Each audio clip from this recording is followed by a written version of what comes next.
अस्सलाम वालेकुम। उम्मीद करता हूँ आप सब खैरियत से होंगे। एक बार फिर आपकी खिदमत में वलीद तारिक हाज़िर है। आज जो मैं जॉब लेके आया हूँ वो एलाइड बैंक लिमिटेड में जॉब लेके आया हूँ। बहुत ही ज़बरदस्त जॉब है। पाकिस्तान में ये जॉब्स आई हैं, इसकी सैलरी क्या होने वाली है, इसका ग्रेड की स्ट्रक्चर क्या होने वाला है, इसके अलावा इसमें बेनिफिट्स क्या हैं, अप्लाई कैसे करना है, डिटेल में आज डिस्कस करेंगे। तो आपने सबसे पहले एलाइड बैंक की वेबसाइट पे आ जाना है। अच्छा, बहुत से लोग जब मैं जॉब पोस्ट करता हूँ या किसी ग्रुप में या कम्युनिटी में बता रहा होता हूँ तो लोग मुझे कहते हैं कि सर लिंक भेज दें। यार मतलब माजरत के साथ आप लोग लिंक भी नहीं ढूंढ सकते। मतलब ये कौन सा बहुत मुश्किल या कोई रॉकेट साइंस है। एलाइड बैंक लिमिटेड की वेबसाइट पे जाना है और करियर के ऑप्शन पे जाना है और वहां पे जाके अप्लाई करना है। जब आप लिंक ही नहीं ढूंढ सकते तो आप आगे क्या करेंगे। मतलब मैं इस चीज पे थोड़ा सा हैरान होता हूँ। तो माजरत के साथ इतना वर्क तो आप खुद भी कर सकते हैं ना। तो इंतहाई माजरत के साथ ये बताने का सिर्फ मकसद आपको ये होता है कि आप लोग थोड़ी सी वर्किंग खुद भी किया करें। एलाइड बैंक लिमिटेड की वेबसाइट गूगल पे लिखें, अपने मोबाइल में लिखें, आपके सामने आ जाएगी। जब यहाँ पे आप आते हैं तो यहाँ पे देखें आपको मल्टीपल ऑप्शंस होते हैं, मल्टीपल फील्ड्स आपके सामने खुल रही होती हैं। आपने करियर के ऑप्शन में जाना है। करियर का ऑप्शन हर वेबसाइट पे आपको नजर आ रहा होता है। ये देखें, इसमें करियर का ऑप्शन ये आपको नजर आ रहा है। देखिए, थोड़ा ढूंढा करें। जब आप ढूंढेंगे नहीं तो आपको कैसे मिलेगी चीज। आपको बैंक्स की वेबसाइट्स का पता होना चाहिए, क्योंकि मैं बैंक्स के हवाले से ही वीडियो बनाता रहता हूँ जॉब्स के हवाले से। तो आपको वहां पे पता होना चाहिए चीजों का। ये देखें, आपको नजर आ रहा है ना करियर का ऑप्शन। यहाँ पे जब क्लिक करेंगे तो डेफिनेटली आपके सामने एक पॉपअप खुल जाएगा, एक विंडो खुल जाएगी। वो ये विंडो है।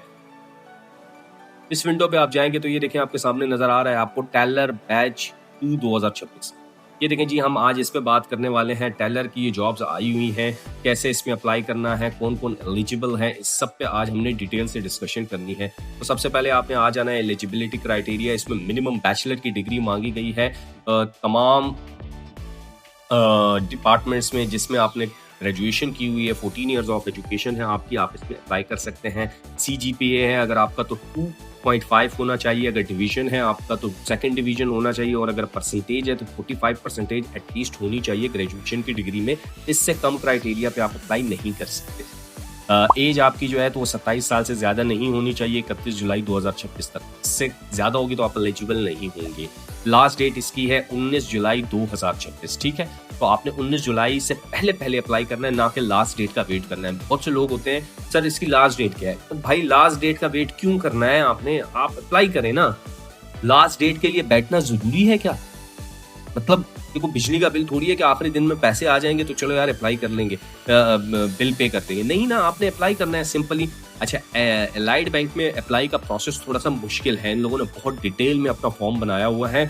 तो आपने जैसे ही अप्लाई करना होगा, सबसे पहले आपने अपना CNIC नंबर इंटर करना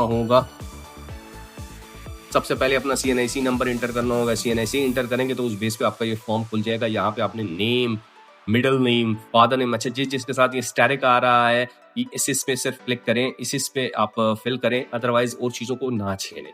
ठीक है, जिसके साथ ये नहीं है, जिस तरह इसके साथ नहीं है, इसके साथ नहीं है, इसके साथ नहीं है, तो इसको आप ना फिल करें तो कोई मसला नहीं है। लेकिन जिन के साथ ये आ रहा है उसको फिल करना जरूरी है। टाइटल अपना सेलेक्ट करें, जेंडर अपना सेलेक्ट करें, इसके बाद आप मैरिटल स्टेटस अपना सेलेक्ट करें, फिर अपना जो है तो रिलीजन सेलेक्ट करें, डोमिसाइल कहाँ का है, CNIC कहाँ का है, इशुएंस कब हुई है, फादर नेम क्या है, डेट ऑफ बर्थ क्या है, ये तमाम चीज़ें आपने सेलेक्ट करनी है।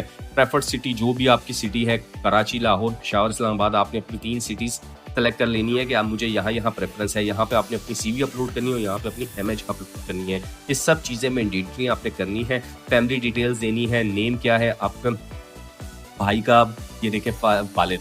फैमिली डिटेल्स में क्या होता है जी, आपके भाई, आपके बहन, आपकी अम्मी, आपके अब्बू, यही लोग होते हैं ना। आपकी बीवी अगर आप शादीशुदा है तो यहाँ पे नेम लिखना है, रिलेशनशिप आपका जो भी उसके साथ है, ऑक्यूपेशन उस बंदे का क्या है, या फारिग है, कुछ नहीं करता, हाउस वाइफ है या रिटायर्ड है, जो भी आपने लिख देना है। उनका जेंडर क्या है वो लिख देना है।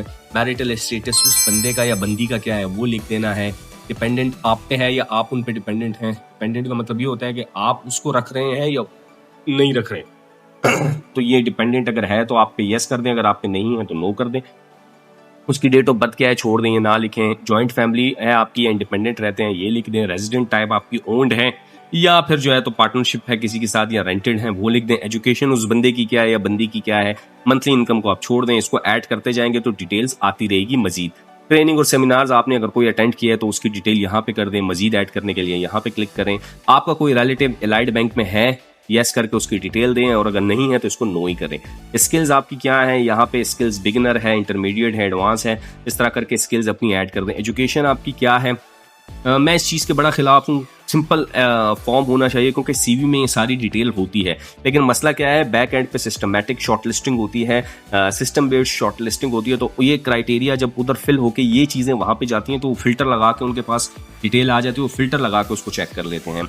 जब हम सीवी भेजते हैं तो उनको फिर मजबूरन एक एक सीवी देखनी पड़ती है, तो वो हज़ारों की तादाद में सीवियाँ होती है। तो इसलिए बैंक्स ने ये फॉर्म्स बनाए होते हैं अपनी आसानी के लिए। एक तो डाटा उनके पास स्टोर हो जाता है, डाटा एंट्री हो रही होती है, और दूसरा जो है तो उनके पास जो है तो फिल्टर लगाने में आसानी होती है। लेकिन ये चीज़ें बहुत मुश्किल हैं।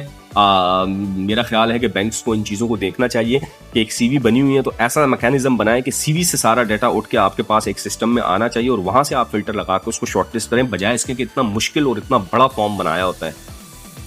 इसमें इतना टाइम लग जाता है, आधा 1 घंटा लगता है इस फॉर्म को फिल करने में, अटैचमेंट में। और ये चीज़ें, आपकी डिग्री कौन सी है ये आप सारी सेलेक्ट करें और यहाँ पे ऐड करते जाएं। जिसमें आपने मेजर है वो करते जाएं। मेजर का मतलब है कि किस में आपने किया है, फाइनेंस में किया है, अकाउंटिंग में किया है, इकोनॉमिक्स में किया है, आर्ट्स में किया है, सिटी कौन सी आपकी वहाँ पे सेलेक्ट करें, इंस्टीट्यूट कौन से आपने वो सेलेक्ट करना है, मार्क्स कितने आपके हैं वो, टोटल पासिंग ईयर कौन सा है, डेट क्या थी वो करें, और इसको ऐड करके आप अपनी एजुकेशन सेलेक्ट कर सकते हैं। यहाँ पे देखें लिखा हुआ है please select the highest degree first, मतलब पहले आपकी हाईएस्ट आएगी, फिर उसके नीचे और फिर उसके नीचे। ये नहीं है कि पहले आपने मैट्रिक डाली फिर इंटर डाली और फिर इस तरह डाली। इसमें मेरे ख्याल है मैट्रिक की आती भी नहीं है, इसमें सिंपल जो है तो ग्रेजुएशन तक आती है, तो वो आप देख लेना।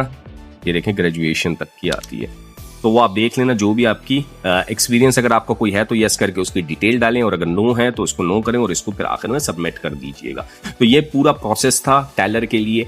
अब बात करते हैं कि टेलर की जो सैलरी है वो कितनी होगी। तो टेलर की जो अलाइड बैंक सैलरी दे रहा है, पर्क्स को हटा के, सारी चीज़ों को हटा के तकरीबन 50,000 करीब सैलरी दे रहा है। इसके अलावा साल में बोनस होता है, एनुअल बोनस होता है, अप्रेजल होता है, मेडिकल है, स्पाउस का मेडिकल है, कार लोन फैसिलिटी है, हाउस लोन फैसिलिटी है, बाइक लोन फैसिलिटी है, पर्सनल लोन की फैसिलिटी है। तो ये तमाम फैसिलिटी आपकी होती है। ग्रेजुएट की होती है, प्रोविडेंट फंड वगैरह होता है एम्प्लॉयज़ के लिए, परमानेंट पोजीशन होती है। और इसका जो करियर ग्रोथ है, आप पहले टेलर लगेंगे, फिर सीनियर टेलर बनेंगे, फिर उसके बाद आप ऑपरेशन मैनेजर बनेंगे, ब्रांच मैनेजर बनेंगे, फिर इस तरह की आपकी पूरी एक क्राइटेरिया चल रहा होता है।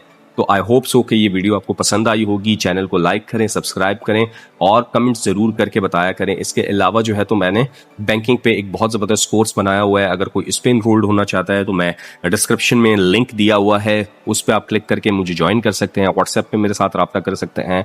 बैंकिंग के हवाले से कोर्स में आप इनरोल्ड हो सकते हैं।